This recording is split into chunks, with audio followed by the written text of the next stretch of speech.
explained them in the previous lecture. Those diverse mechanisms include reflection, refraction, diffraction, scattering, and some other physical phenomena. Due to these phenomena, multipaths occur.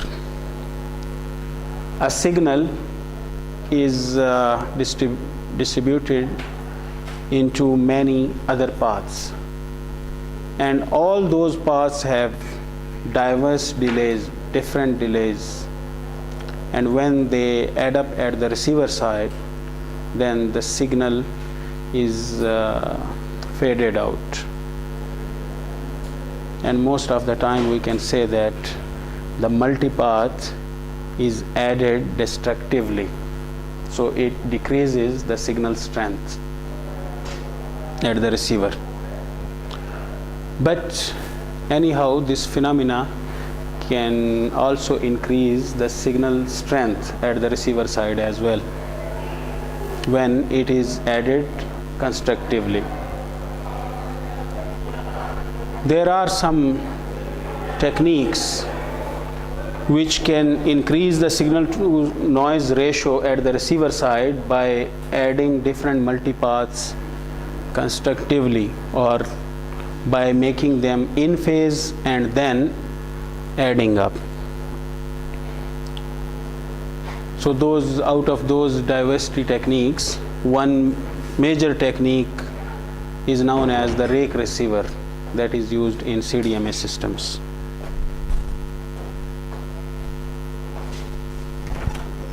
Yes, please.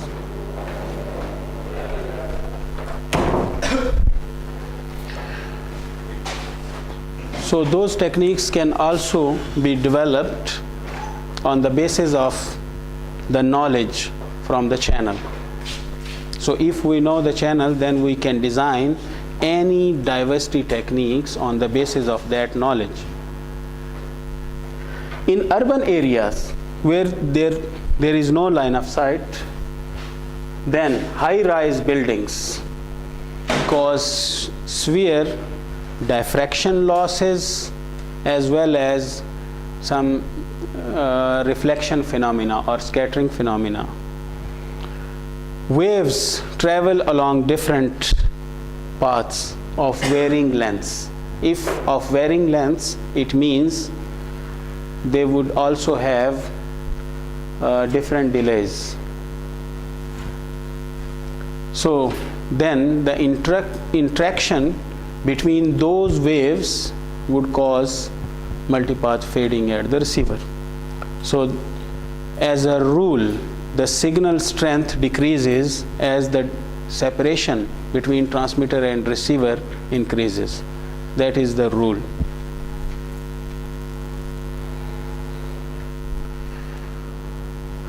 Now the propagation model or large scale model, ये तीन चार इसके नाम हैं, तो आप लोग confuse एक दूसरे के साथ ना करें इनको.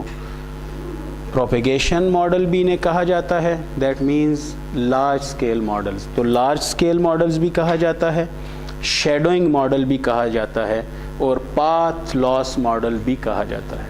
तो ये चारों नाम एक ही चीज़ के हैं. वो तमाम मॉडल जिन्हें हम आज के लेक्चर में स्टडी करेंगे. So these models traditionally are used to predict the average signal strength in the close proximity to a particular location or with respect to the power at the close proximity with the base station. Like if a mobile is present at distance d from the base station, path loss exponent may be very different from 2, thank you, बहुत शुक्रिया आपका। Path loss exponent may be between 2 to 6.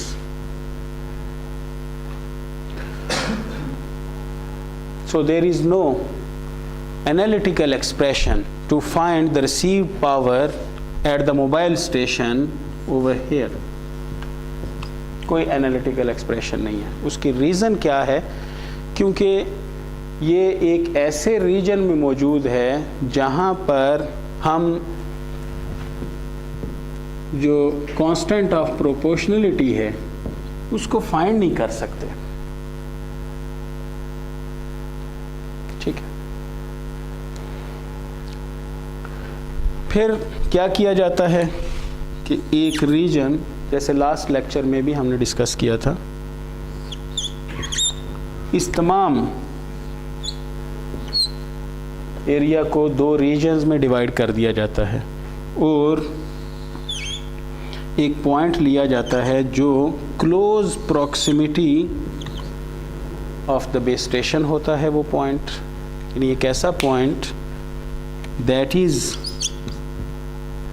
In line of site with the base station, and also the multipaths would have negligible effect on the signal strength at that point. In other words, we can say that there would be no fluctuation in the power at that point.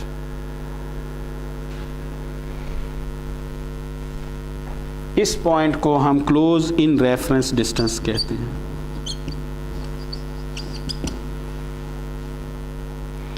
Close in reference point, और जो distance होगा वो close in reference distance होगा, that is denoted by d not. और यहाँ पर जो power है वो हम पी नॉट से डिनोट करेंगे। और उसे किस तरह फाइंड करेंगे, क्योंकि यहाँ पर हमारे पास एक्सप्रेशन मौजूद है पावर के लिए, और वो कौन सी एक्सप्रेशन है? पहला मॉडल, फ्री स्पेस मॉडल। तो फ्री स्पेस मॉडल के ज़रिए हम ये पावर कैलकुलेट करेंगे, क्योंकि यहाँ फ्री स्पेस मॉडल होल्ड करता है। फ्री स्पेस मॉडल की कौन कौन सी हमारे पास वो एजम्पशंस हैं कि वहाँ कोई मल्टीपाथ नहीं होगा, दूसरा मल्टीपाथ। तो जब हम कहते हैं कि ग्राउंड रिफ्लेक्शन रे भी वहाँ पर कोई यानी इफेक्ट नहीं देगी, तो इसका मतलब ये हुआ कि कोई डिस्ट्रक्टिव इफेक्ट वहाँ पर नहीं है। जो पावर है वो विदाउट एनी फ्लक्चुएशंस होगी। तो इसको फ्री स्पेस मॉडल के ज़रिए हम कैलकुलेट करेंगे। फ्री स्पेस मॉडल को आगे डिस्कस करते हैं। अब यहाँ से हमारे पास ये दोनों चीज़ें बिल्कुल क्लियर डिटर्मिनिस्टिक हैं, क्योंकि ये पॉइंट, इस पॉइंट पर पावर कैलकुलेट भी की जा सकती है from the free space model, और इस पावर को मेजर भी किया जा सकता है। और चूंकि वो पावर काफ़ी हद तक विदाउट फ्लक्चुएशन होगी, तो इसलिए हमारे पास एक कांस्टेंट या फिक्स्ड वैल्यू हम एज्यूम कर सकते हैं कि वो फिक्स है। अब इस पॉइंट की बेसिस पर, इस पॉइंट के कंपैरिजन के तौर पर हम ये पावर प्रिडिक्ट करेंगे और लॉज यूज़ करेंगे टू प्रिडिक्ट दिस पावर। तो उनमें से जो एक लॉ है तो उसको अभी हम ज़रा डिराइव करते हैं, बाकी कैलकुलेशंस पर हम बाद में जाते हैं।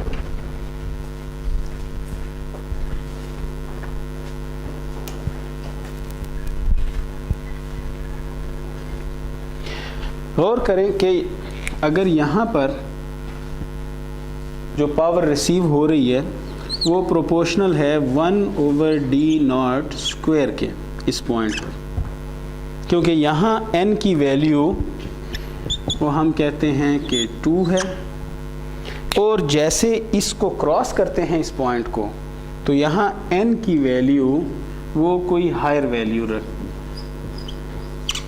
हायर देन 2 है, any value larger than 2।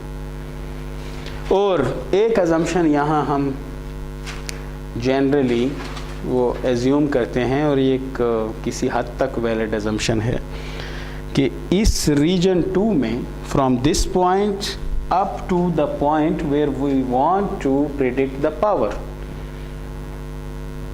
n would remain constant throughout that region, और यहाँ पर n would be equal to 2। तो ये रीजन के दरमियान बेसिकली ये बाउंड्री है।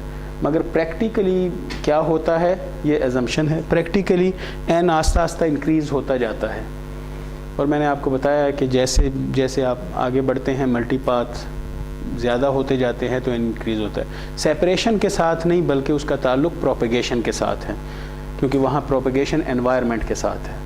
तो अगर मल्टीपाथ्स बहुत ज़्यादा होंगे तो तब होगा। अदरवाइज़ जैसे मैक्रो सेलुलर सिस्टम्स, उसमें तकरीबन एक फ्लैट सरफेस होती है ज़्यादा, तो जैसे रूरल एरियाज़ हैं तो वहाँ पर n की वैल्यू कम होती है, यानी n की वैल्यू 2 से 3 के दरमियान होती है वहाँ पर। मगर शहरों में n की वैल्यू 6 तक पहुँच जाती है। अब एक तो हमारे पास ये बिहेवियर है, दूसरा बिहेवियर इस पॉइंट पर हमारे पास ये है। चूँकि हम कह रहे हैं कि यहाँ पर और वहाँ पर, यहाँ से तो हमने इसे कैलकुलेट किया, कैलकुलेट हमने पी नॉट को किया, पी नॉट की वैल्यू हमारे पास आ गई। गौर करें कि जैसे ही हम इस पॉइंट को क्रॉस करते हैं तो वहाँ d raise to power n पर बिहेवियर शुरू हो जाएगा, जैसे हमने एज्यूम किया हुआ है। तो इसको अगर हम इक्वल में ले आएँ तो एक कांस्टेंट ऑफ प्रोपोर्शनलिटी हमारे पास आ जाएगा। इसी तरह इसको भी हम प्रोपोर्शनलिटी को हटा दें तो एक कांस्टेंट ऑफ प्रोपोर्शनलिटी यहाँ भी हमारे पास है। चूँकि रीजन अब सारा एक है, इसलिए कांस्टेंट्स हम कहते हैं कि बराबर हैं, एक जैसे हैं, दोनों में सेम है। तो अगर कांस्टेंट्स दोनों में सेम हैं तो इस वैल्यू पर हमने दूसरी वैल्यू को डिवाइड किया, जस्ट कंपेयर करने के लिए, रेशो निकालने के लिए। तो रेशो हमारे पास क्या आती है, constant multiplied by 1 over d raised to power n divided by constant, and that is the same constant multiplied by 1 over d naught raised to power n। Constant दोनों हमारे पास कैंसिल हुए, p r over p not would be equal to, ये term ऊपर चली जाएगी, ये वाली टर्म नीचे आ जाएगी, d raise to power n divided by d not raise to power n divided by d raise to power n। इसी फार्मूला को फिर हम प्रिडिक्शन की सूरत में लिखते हैं कि द प्रिडिक्टेड वैल्यू और the calculated value of p r would then be in terms of p not. P not is the known value that is either calculated from the Fries equation, from the free space equation, or is measured from the field measurements। d raised to power n over d, तो इसको हम इकट्ठा ऐसे भी लिख सकते हैं। ये हमारे पास बहुत एक इम्पॉर्टेंट इक्वेशन बन जाती है प्रिडिक्शन के लिए।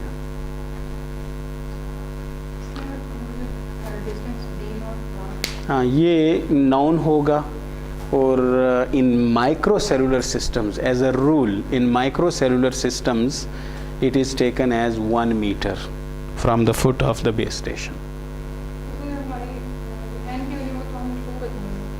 नहीं, n की वैल्यू यहाँ तक 2 है, इसके बाद 2 नहीं है जी।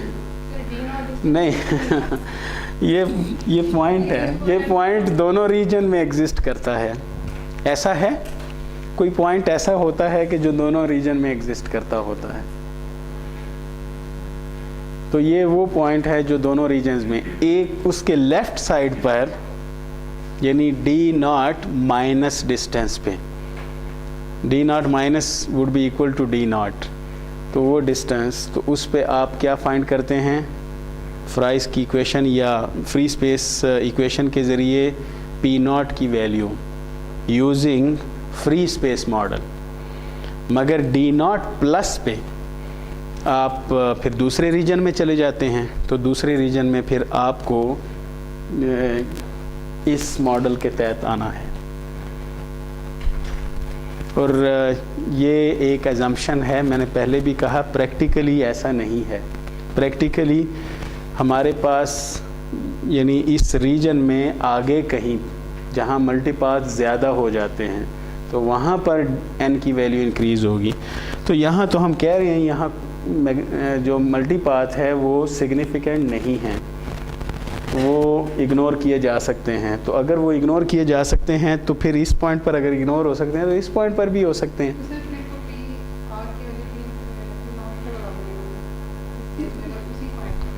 नहीं तो उसी तो वही है ना, तो यहाँ पर जो रिसीव पावर होगी वो पी नॉट के बराबर होगी, ये तो हम कह रहे हैं ना।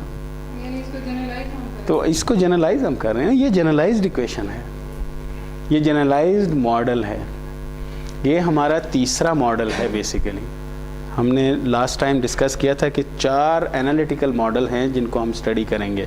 पहला फ्री स्पेस मॉडल है, उसमें तो मल्टीपाथ एग्जिस्ट ही नहीं करता। दूसरा 2 रे मॉडल है जिसमें सिर्फ एक रिफ्लेक्शन एग्जिस्ट करती है, and that reflection would be from the ground, because just ground actually exist in that model, no other buildings. तो वो सेकंड मॉडल। और फिर तीसरा मॉडल हमारे पास लॉग डिस्टेंस मॉडल के इसी को, ये लॉग डिस्टेंस है क्योंकि जब हम इसे लॉगरिदमिक की टर्म में लिखेंगे PR in dBm or dBW would be equal to P naught in dBm or dBW plus 10n log of d naught over d। तो इसे अगर मैं माइनस कर दूं तो ये ऐसे हो जाएगा। ये तो वैसे कांस्टेंट है P नॉट, तो इसका लॉग भी कांस्टेंट ही टर्म होगी और डी नॉट भी कांस्टेंट है। इसका मतलब ये हुआ कि PR in dBm is basically proportional with minus 10n log of d।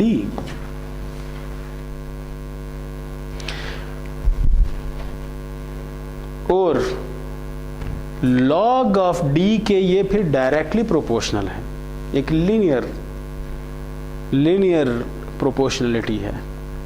मगर उस लाइन का जो लीनियर बिहेवियर है उसका जो स्लोप है तो वो बेसिकली हमारा डिके होगा कि कितना फास्ट हमारा डिके हो सकता है। That is the same theory as Bode's plot. एक दफ़ा पहले भी हमने डिस्कस किया था बोडे का प्लॉट। तो बोडे के प्लॉट में हमारे पास क्या उसका वो ट्रेंड, मसलन अगर ट्रेंड कुछ यूँ आ रहा है तो इस ट्रेंड को हम वो डिके के हिसाब से कह सकते हैं कि 10 dB पर ऑक्टेव या पर डेकेड। अगर यहाँ पर हमारा एक 10⁻² है, फिर 10⁻³ आ जाता है तो ये फिर पर डेकेड हो जाएगा। इसका मतलब है यहाँ से यहाँ तक 10 dB का लॉस होता है। ठीक है, तो बिल्कुल उसी तरह यहाँ हमारे पास डेकेड वगैरह नहीं है, यहाँ जस्ट डिस्टेंस है। मगर हम कहते हैं कि इसका जो स्लोप होगा वो असल में डिके को शो करेगा कि कितना फास्ट डिके हो रहा है डी की यूनिट वैल्यू के साथ, यहाँ पर यूनिट वैल्यू के साथ कितना फास्ट डिके हो रहा है। और डिके को जो डिके है और उसका जो कर्व का स्टीप होना है कि कितना कर्व स्टीप है। मसलन जैसे एक ये कर्व है और इस तरह ये दूसरा कर्व है, तो ये ब्लैक कर्व ज़्यादा स्टीपर है। इसका मतलब ये हुआ कि उसका नेगेटिव स्लोप और ज़्यादा है। तो ब्लैक वाले कर्व में n की वैल्यू वो 6 हो सकती है और इस वाले में n की वैल्यू 4 हो सकती है। तो इस मॉडल में हमारे पास जो तीसरा मॉडल है, रिसीव्ड पावर का जो बिहेवियर है वो लॉग ऑफ द डिस्टेंस पर डिपेंड करता है और लॉग ऑफ द डिस्टेंस का जो कर्व है उसके स्लोप पर डिपेंड करता है, इसलिए इस मॉडल को लॉग डिस्टेंस मॉडल कहा जाता है। लॉग डिस्टेंस मॉडल में पाथ लॉस जो एक्सपोनेंट है तो इसका इंट्रोडक्शन होता है। इससे पहले पाथ लॉस एक्सपोनेंट वजूद नहीं रखता, मगर यहाँ हमें इसलिए उसे इंट्रोड्यूस करवाना पड़ता है क्योंकि पहले वाले मॉडल में तो हमने मल्टीपाथ लिया ही नहीं, तो पाथ लॉस तो होगा ही नहीं, यानी सिर्फ पाथ के साथ लॉस होगा and that would be through the power law, यानी received power would be inversely proportional to d raise to power 2, तो वो पावर लॉ है, उसके मुताबिक पाथ लॉस होगा। मगर जब हम सेकंड मॉडल पर आते हैं, सिर्फ एक मल्टीपाथ ऐड करते हैं, इसको आज हम स्टडी करेंगे, उसको डिराइव करेंगे उसका फार्मूला। तो जब उस पर आते हैं हम एक मल्टीपाथ ऐड करने से, यानी 2 रे मॉडल, तो वहाँ पर हम देखते हैं कि received power is proportional to inversely proportional to d raise to power 4।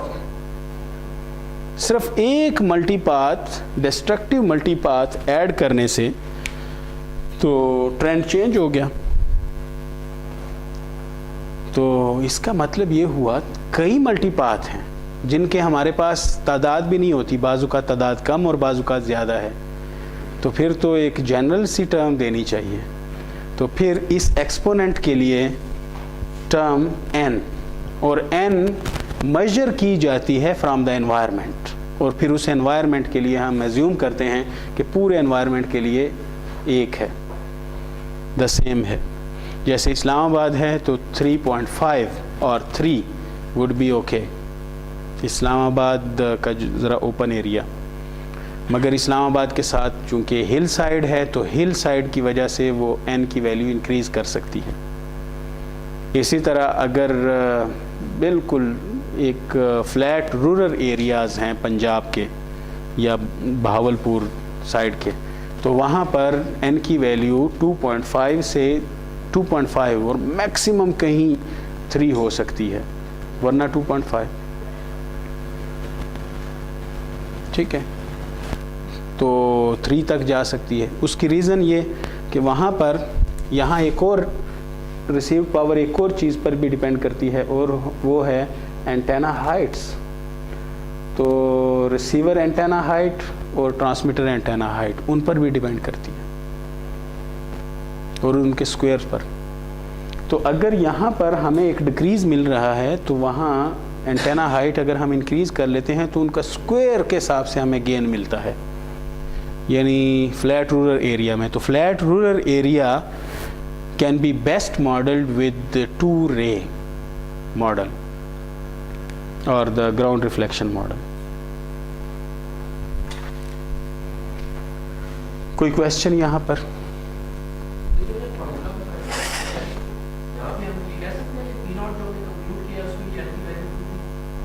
हाँ, पी नॉट को कंप्यूट हम n की वैल्यू 2 से करेंगे, इससे कंप्यूट करेंगे और उसे फिर हमने फार्मूला में यूटिलाइज़ किया n की वैल्यू उसके साथ। तो वही बात है जैसे उन्होंने कहा कि रिसीव्ड पावर दोबारा इस पॉइंट पर कैलकुलेट करें, चाहे n की वैल्यू 2 के साथ या n की हाई वैल्यू के साथ कैलकुलेट करें d नॉट पर, तो d की जगह d नॉट लगा दें, तो d नॉट कैंसिल हो जाएंगे और p नॉट के बराबर हो जाएगा। तो हाँ, तो रिसीव्ड पावर वहाँ पर p नॉट के ही तो बराबर होनी चाहिए।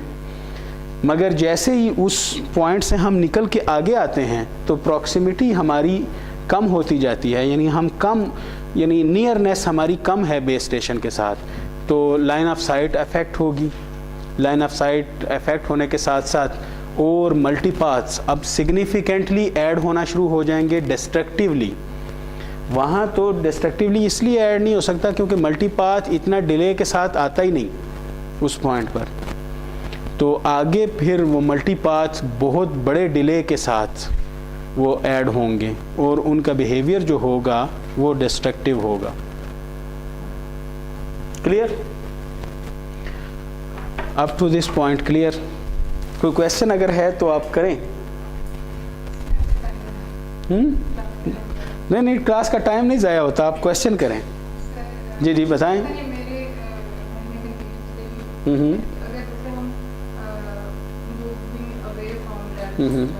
तो वहाँ पे डी नॉट की वैल्यू तो फिर एन नहीं, मतलब फिर वो तो अब इस मॉडल में ये तो अभी बुकिश नॉलेज है, क्योंकि ये बहुत पहले इस पर काम हुआ, रिसर्च हुई और फिर अब बुक्स में पहुंच गया है।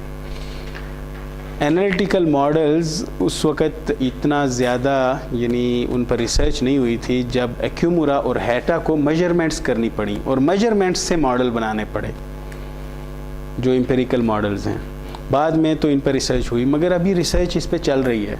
इस वक्त रिसर्च का एक अहम पहलू है कि जिस पर काम हो सकता है, तो इस पर ज़रूर आप काम करें, और वो ये है कि why not to consider n as a variable not constant, कि वो 2 से हाई होता जाए, ज़्यादा होता जाए, और तब इसको मॉडल करें। तो ये काम किया जा सकता है। इस वक्त हमारी assumptions up to this point can be considered valid, इन्हें हम चेंज नहीं कर सकते। ठीक है, और कोई क्वेश्चन?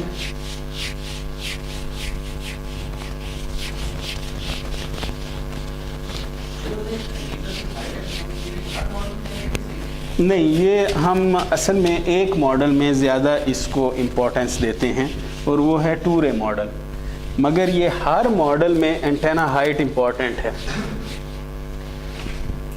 हर मॉडल में एंटेना हाइट्स इम्पॉर्टेंट हैं। एंटेना हाइट्स हमें एक्स्ट्रा गेन प्रोवाइड करती हैं, क्योंकि हम जो शेडोइंग रीजन होते हैं उससे थोड़ा ऊपर आ जाते हैं। घरों में भी आपने देखा होगा, अगर सिग्नल आपको अच्छे नहीं मिल रहे, आप छत पर चढ़ जाएं, सिग्नल अच्छे हो जाते हैं। ऐसा है ना? बल्कि गांव वगैरह में तो लोग छत पे चढ़ के बातें करते हैं, तो इफेक्टिव एंटेना हाइट रिसीवर की वो बढ़ जाती है, क्योंकि आपके पास मोबाइल है तो आपके पास एट द मोमेंट रिसीवर एक किस्म का है, क्योंकि आपका तो सिग्नल पहुंच सकता है, मगर दूसरा जो बेस स्टेशन का सिग्नल आप तक पहुंचना वो इम्पोर्टेंट है।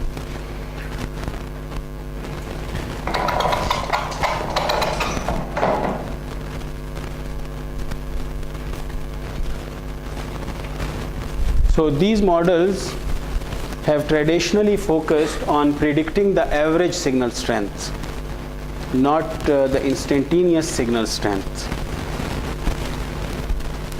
with respect to a point with the close proximity of the base station.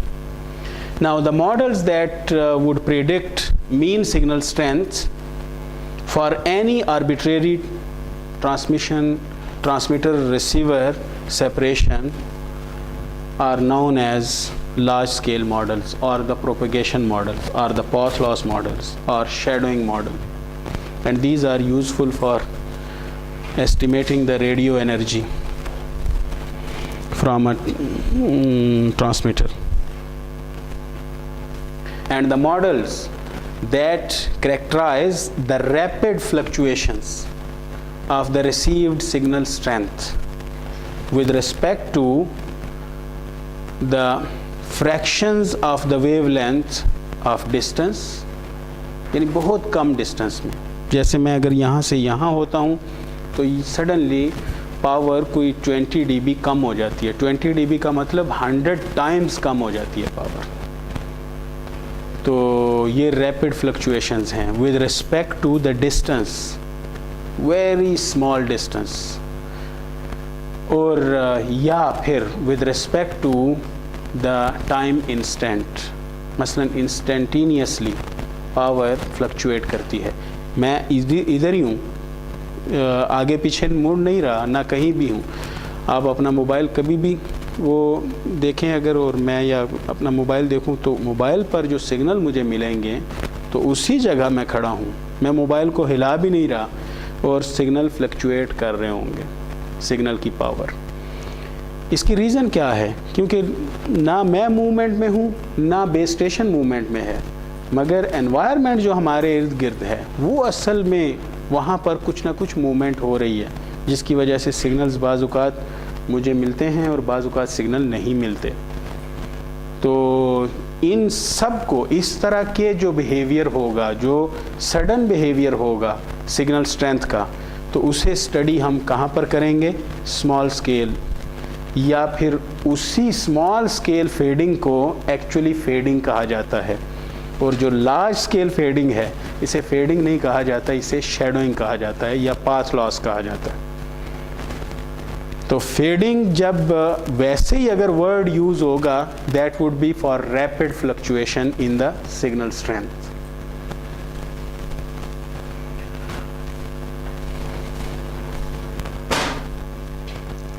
So last time typical look हमने डिस्कस की। तो free space model, the first model, and we begin our discussion with this model. It predicts the received signal strength when transmitter and receiver have direct line of sight, and this is the first assumption.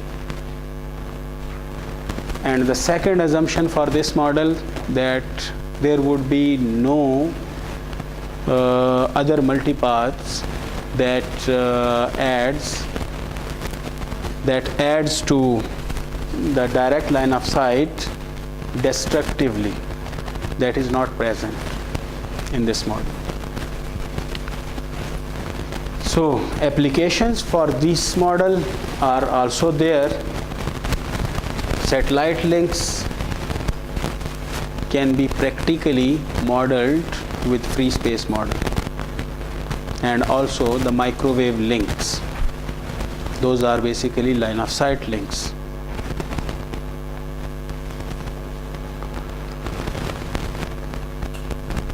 और ये model basically उसी तरह ही है जैसे सिर्फ हमें received power का square के हिसाब से बिहेवियर बताएगा, इसलिए हम इसे कहते हैं कि पावर लॉ फंक्शन।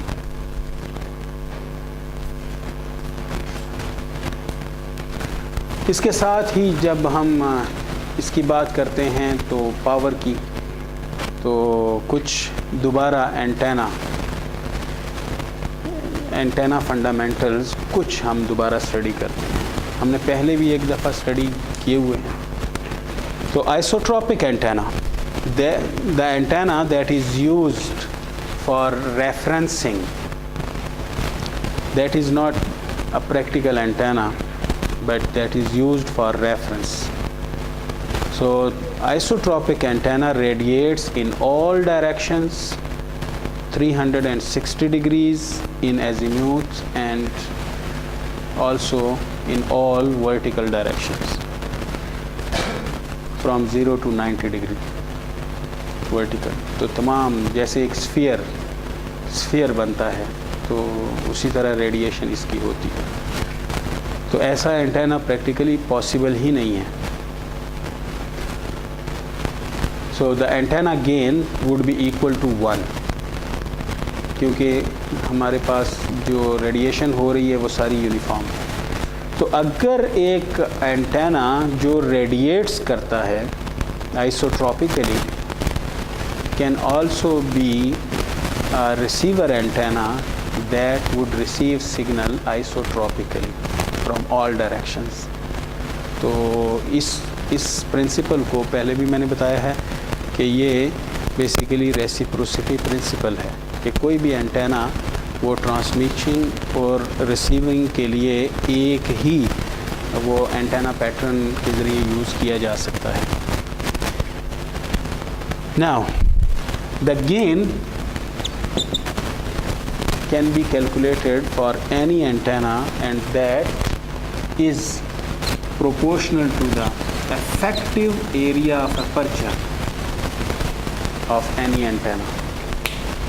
जैसे डिश एंटेना है तो उस कि वो सरफेस जहाँ से सिग्नल ट्रांसमिट होता है वो सारे उसका जो एरिया होगा, surface area, that would be effective area of aperture. तो गेन उतनी ज़्यादा होगी जितनी बड़ी डिश होगी, मगर एक और चीज़ पर भी गेन डिपेंड करती है और वो है द वेवलेंथ। तो वेवलेंथ पर,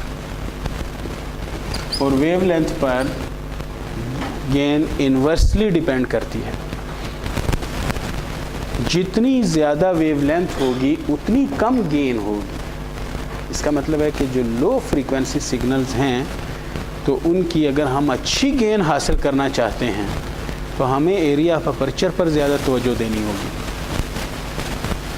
इसी तरह अगर फ्रीक्वेंसी हाई होगी तो वेवलेंथ कम होगी, और कम वेवलेंथ की मामूली से डिश एंटेना से भी बड़ी अच्छी गेन मिल जाती है।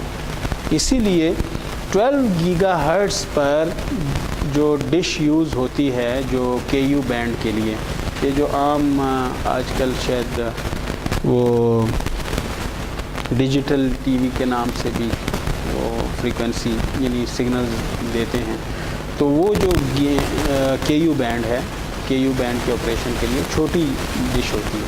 मगर अगर 4 गीगाहर्ट्ज़ या C बैंड के लिए हम अगर डिश बनाना चाहें, क्योंकि उसकी वेवलेंथ अब बड़ी होगी, तो जब वेवलेंथ बड़ी हो गई तो गेन कम हो जाएगी, तो अब एरिया ऑफ अपर्चर बढ़ाना पड़ेगा, तो फिर बहुत बड़ी डिश बनती है जो 2.28 मीटर तकरीबन उसका डाया होना चाहिए for a gain of 30 dB around, या 30 to 40 dB के लिए। तो इन दोनों को जब हम इकट्ठा करते हैं तो हमारे पास गेन का फार्मूला आता है, जिसे आप एंटेना डिज़ाइन के कोर्स में आप डिराइव कर सकते हैं।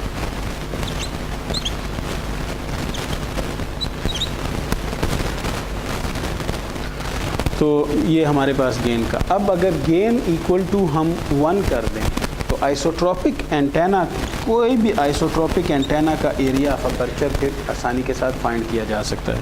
गेन इक्वल टू 1 हो गया तो ये वाली टर्म हमारी इस तरफ आ गई और डिवाइडेड बाय 4 पाई, तो ये मीटर स्क्वायर में हमारे पास वैल्यू आएगी। इसका मतलब ये हुआ कि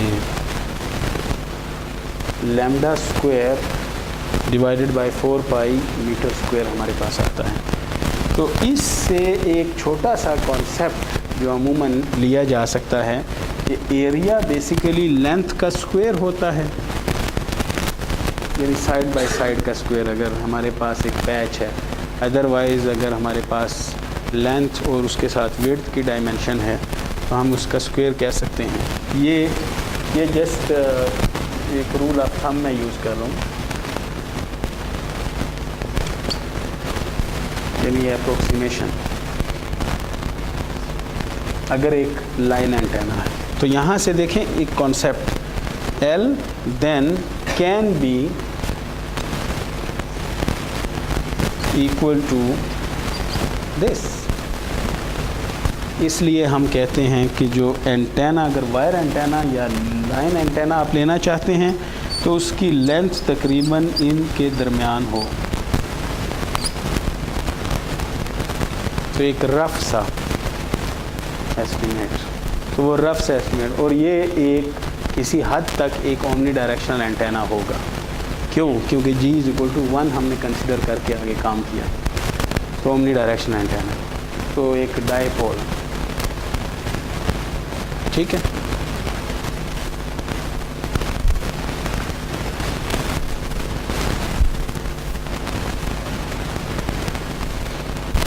तो बेसिकली जो रिसीव पावर होती है वो 2 चीज़ों पर डिपेंड करती है। एक पॉइंटिंग वेक्टर, हमने ये एरे प्रोसेसिंग के चैप्टर में उसको स्टडी किया था। पॉइंटिंग वेक्टर बेसिकली क्या है? जो E और H का क्रॉस प्रोडक्ट, अगर उनका क्रॉस प्रोडक्ट है तो ये in the line of action हो गई इसकी डायरेक्शन। यानी जहाँ in the line of propagation इसकी डायरेक्शन होगी। मसलन ई की अगर प्रोपेगेशन, अगर हम कहते हैं कि उसकी जो डायरेक्शन है वो ऑन एक्स एक्सिस है और एच की अगर ऑन वाई एक्सिस है, तो फिर पी की direction on the z axis होगी और z axis line of propagation बनती है। या लास्ट टाइम बड़ा डिटेल के साथ हमने डिस्कस किया था कि ई, आर और ई के कुछ कंपोनेंट थे ई फील्ड के। तीन, हर वेक्टर के 3 कंपोनेंट्स हो सकते हैं, क्योंकि अगर 3 डायमेंशनल है तो उसके 3 कंपोनेंट्स हो सकते हैं। मगर हमने देखा था कि उसका जो सिग्निफिकेंट कंपोनेंट है जिसकी हमें ज़रूरत है वो ई थीटा था, और इसी तरह एच का जो सिग्निफिकेंट कंपोनेंट है वो एच फाई है। तो अगर ये हैं तो पॉइंटिंग वेक्टर फिर कहाँ होगा, गौर करें, तो वो आर के अलॉन्ग होगा। तो आर एक स्फीयर के अंदर, तो आर यानी जहाँ से स्फीयर बड़ा होता जाता है, आर वो डायरेक्शन है। स्फीयर को बड़ा करते जाएं तो बेसिकली आर इंक्रीज़ करता जाता है, या हम कहते हैं कि प्रोपेगेशन जिस डायरेक्शन में हो रही। एनीवे, पॉइंटिंग वेक्टर, पॉइंटिंग जी नहीं, ये तो स्फीरिकल कोऑर्डिनेट सिस्टम है। थीटा, फाई और आर स्फीरिकल कोऑर्डिनेट सिस्टम, यानी स्फीरिकल कोऑर्डिनेट में स्फीयर को कंसीडर करें तो उसमें एक हमारे पास हॉरिजॉन्टल एक्सिस यानी हॉरिजॉन्टल रोटेशन आती है, और एक हमारे पास वर्टिकल रोटेशन आती है, और एक हमारे पास फिर यानी जो आर, जो पोजीशन वेक्टर की लेंथ, ठीक है। क्योंकि इनका क्रॉस प्रोडक्ट तो लाजमी बात है कि इनसे वो ऑर्थोगोनल होगा, तो ऑर्थोगोनल फिर आर ही हो सकता है, ठीक। क्लियर है ये सबको जी।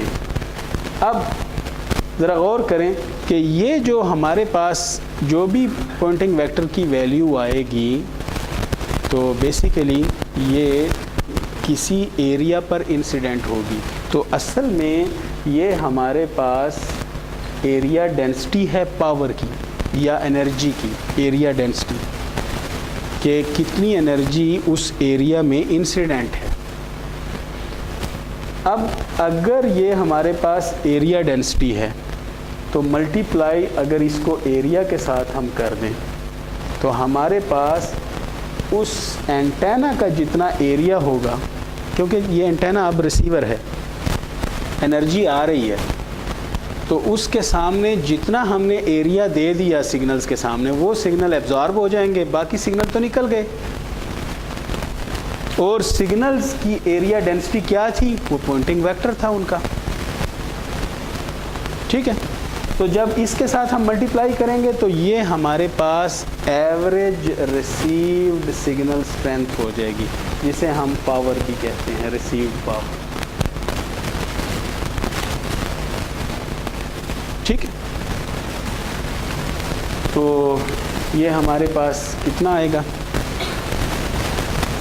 ये पॉइंटिंग वेक्टर, तो पॉइंटिंग वेक्टर बेसिकली किसके बराबर है, जो ट्रांसमिटेड पावर है, transmitted power in all directions, और वो डी स्क्वायर डिस्टेंस के साथ रिलेटेड है, मल्टीप्लाइड बाय जो हमने अभी वो गेन इज इक्वल टू 1 यानी आइसोट्रोपिक एंटेना के लिए जो एरिया ऑफ अपर्चर लिया है, लैम्डा स्क्वायर डिवाइडेड बाय 4 पाई।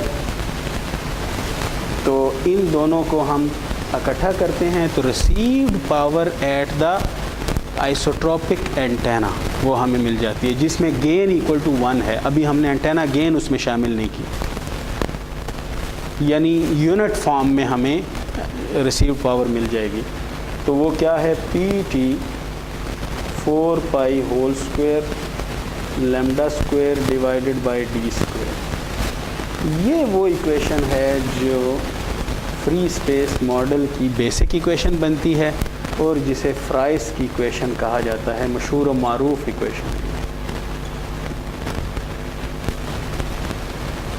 अब इस इक्वेशन को थोड़ा सा ज़रा मॉडिफाई किया जाता है क्योंकि फ्री स्पेस में तो हम ठीक है कि लॉस नहीं होता, मगर अगर इन केस मीडियम हमारे पास लॉसी हो तो फिर यहाँ पर लॉस की एक टर्म मुतारफ़ करवाई जाती है L, and L would be either equal or more than 1.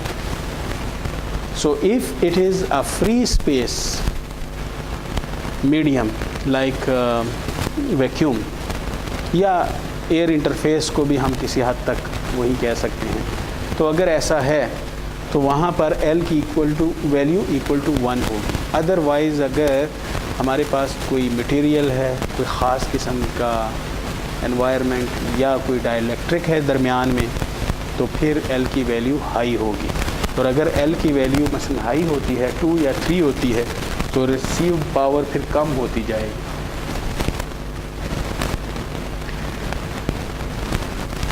दूसरी जो टर्म यहाँ पर वो इस फार्मूले को मॉडिफाई किया जाता है, तो वो ये है कि ये तो रिसीव्ड पावर है जब हमने एक आइसोट्रॉपिक एंटेना कंसिडर किया है। तो अगर आइसोट्रॉपिक एंटेना हम कंसिडर नहीं करते तो फिर सिंपली, क्योंकि ये यूनिट पर यूनिट गेन है, received power per unit gain, तो जितनी गेन हमारे पास आती है उसके साथ इसको मल्टीप्लाई कर दें सिंपली, क्योंकि कितने टाइम्स हमारा सिग्नल स्ट्रांग होता है। तो इसके साथ हम GT यानी ट्रांसमिट एंटेना गेन मल्टीप्लाई कर देते हैं, और फिर इसी तरह GR मल्टीप्लाई किया, तो ये एंटेना अब यानी यूज़ के लिए, हर किस्म के जनरलाइज्ड यूज़ के लिए ये काफ़ी है, सफिशेंट है ये expression, not just for isotropic antenna, for any antenna with any gain.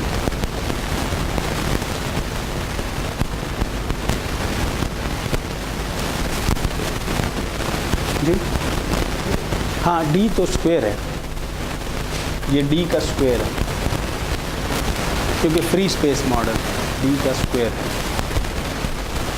और इस पॉइंट के बाद वो जो हमने डिस्कस किया था D not close in reference point, उस पॉइंट तक हम कहते हैं कि ये जो एक्सप्रेशन है that will hold, but beyond that point it will not hold, and then we will have to compare our values according to some comparison rule, और कंपेयर करेंगे। तो कंपैरिजन के लिए फिर हमने वो फार्मूला जो पहले बनाया था, that is basically the comparative received power with a comparison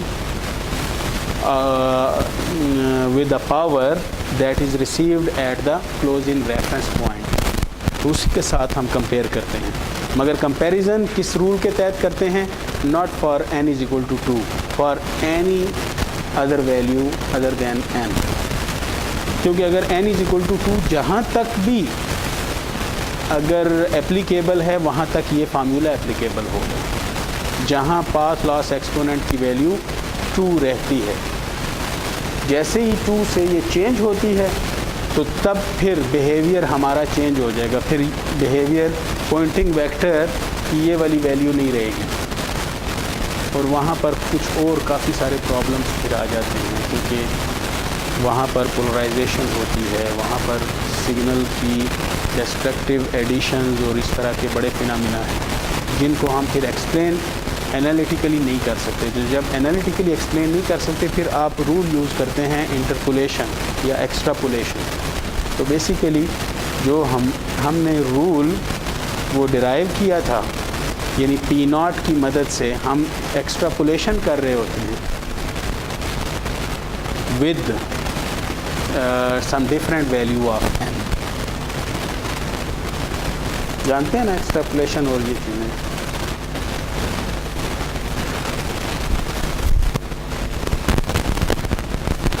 So this formula then holds for any antenna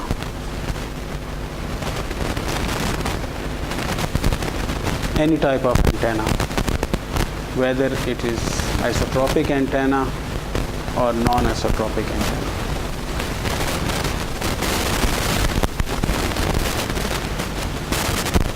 तो एंटेना गेन के लिए हम लैम्डा की वैल्यू आप फाइंड कर सकते हैं कि जस्ट वैसी स्लाइड है कि ताकि रिफ्रेश हो जाए, कि लैम्डा बाजू का कैलकुलेट करना मसला बन जाता है.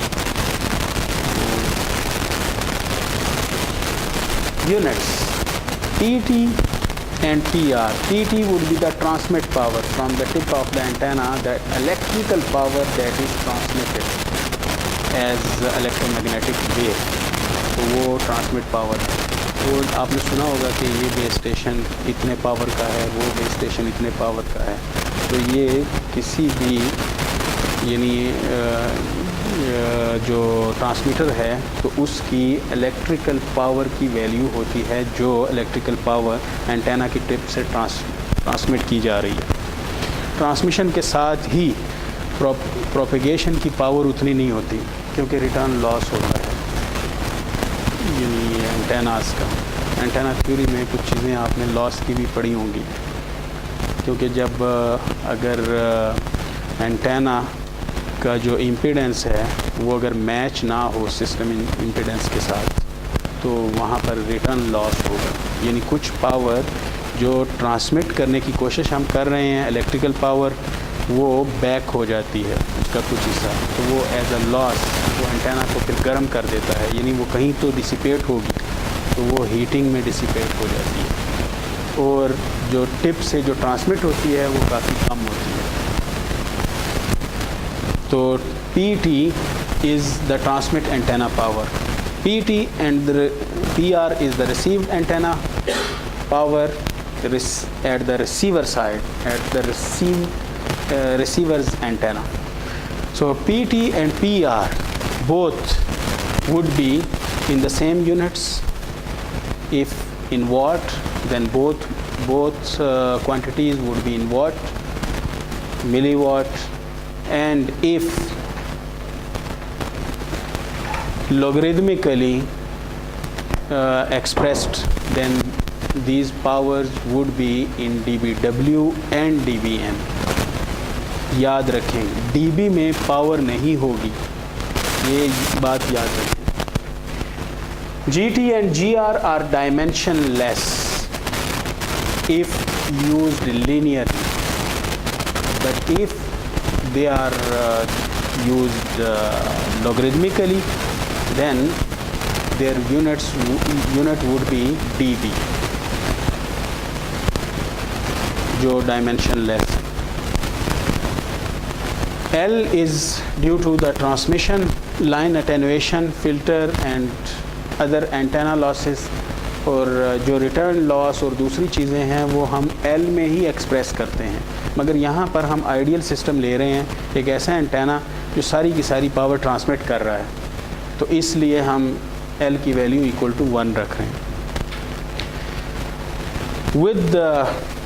With his expression, Fries showed that the received power falls off as the square of D. In other words, 20 dB per decade.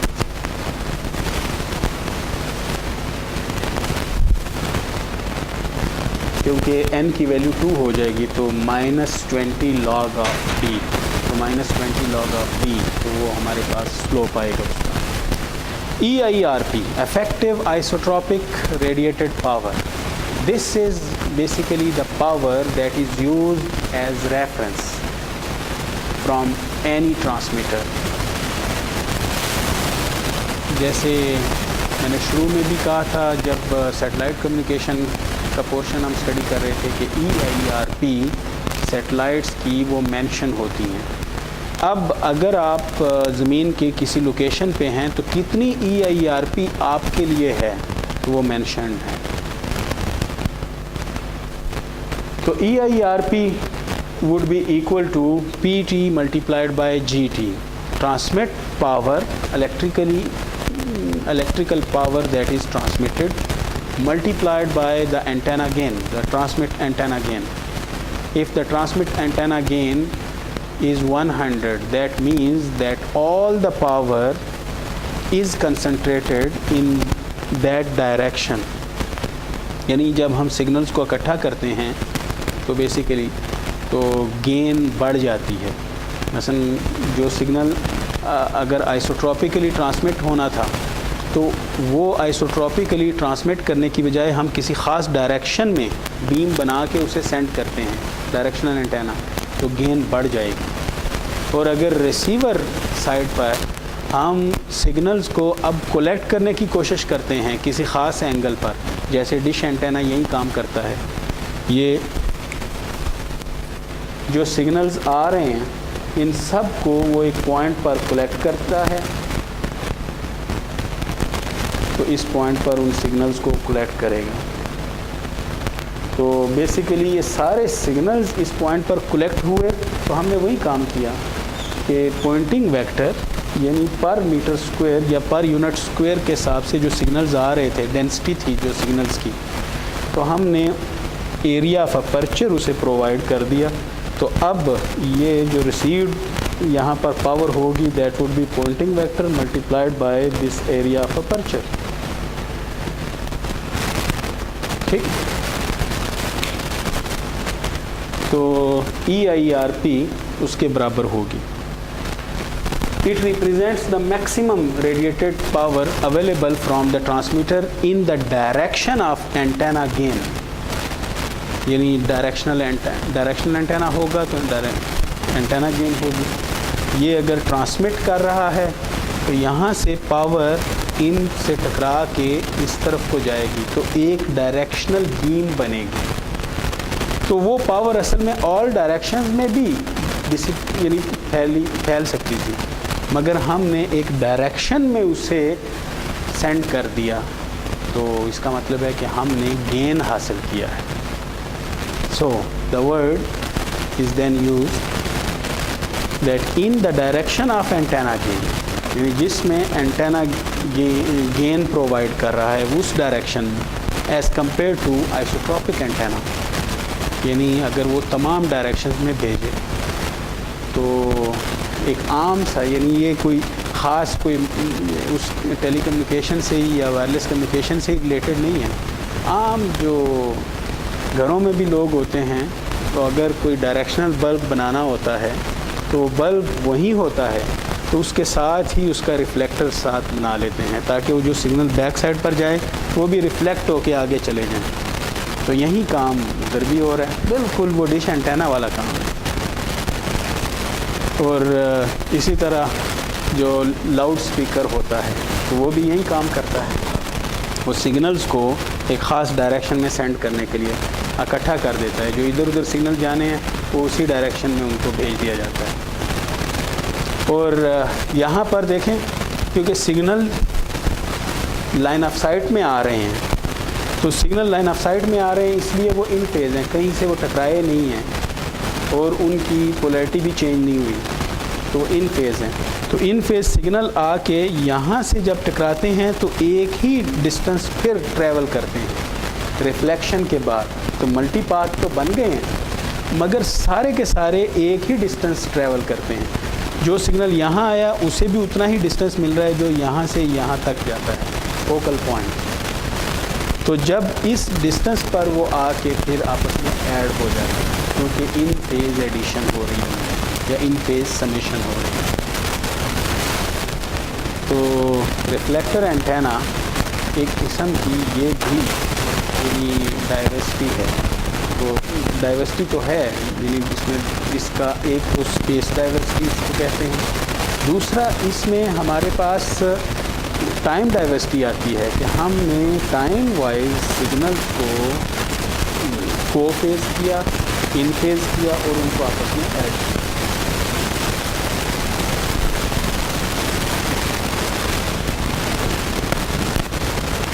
Now, another term that is also used instead of EIRP, that is ERP, effective radiated power. So ERP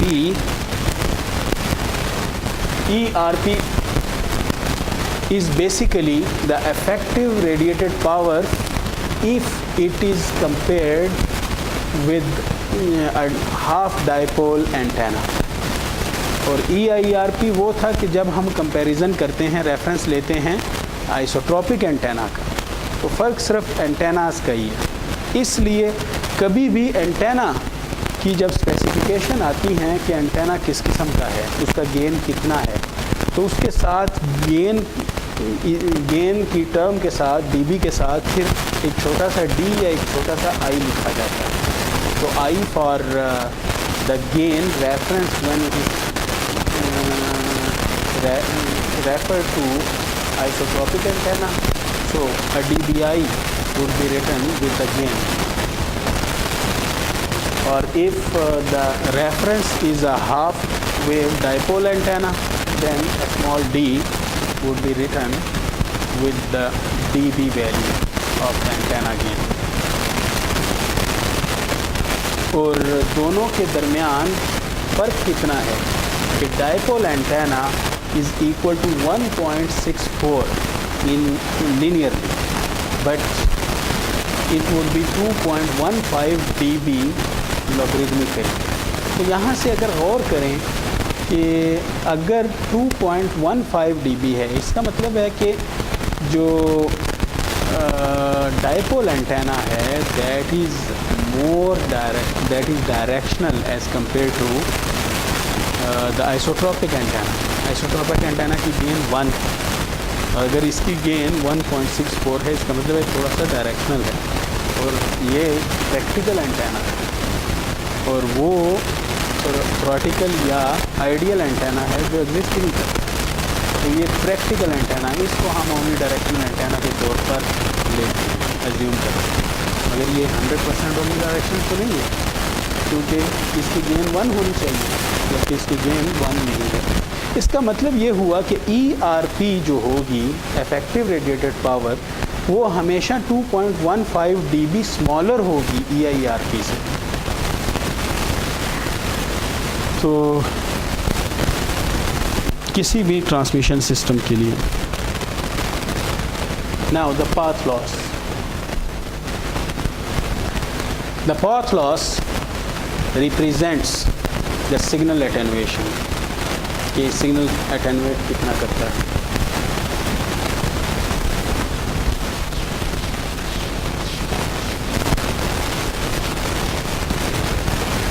मसलन अगर यहाँ पर base station पर power PT transmit हुई, यहाँ से transmit हुई power PT, और हम कहते हैं कि ये जितनी भी पावर थी वो टोटली ट्रांसमिट हो गई, तो यहाँ पर कोई पॉइंट है at d distance apart and we receive the power PR. तो इस पाथ की वजह से जितना लॉस हुआ, जो कुछ भी लॉस है, तो पाथ की वजह से तो वो बेसिकली कितना है, power divided by transmitted power with loss, यानी बेसिकली तो ये एक सिस्टम है, ये उसका आउटपुट है, ये इनपुट है, तो output over input would be the gain और लॉस ऑफ द सिस्टम, ऐसा ही है। मगर गौर करें कि PR हमेशा कम होगी PT से, तो अगर PR हमेशा PT से कम होगी तो ये वाली टर्म हमेशा 1 से कम होगी। तो अगर इसे dB में हम ले लें तो ये टर्म हमेशा नेगेटिव आएगी, नेगेटिव dBs में आएगी। तो इसको जस्ट पॉजिटिव रखने के लिए इस टर्म को, तो PT की टर्म को ऊपर और PR को नीचे लिया जाता है। अब पाथ लॉस की टर्म पॉजिटिव आएगी, मगर जब भी आपने मसलन रिसीव पावर फाइंड करनी होगी तो ट्रांसमिट पावर से आप फिर माइनस करें उसे, क्योंकि ये हमने पॉजिटिव ली है तो उसे माइनस खुद करेंगे फिर।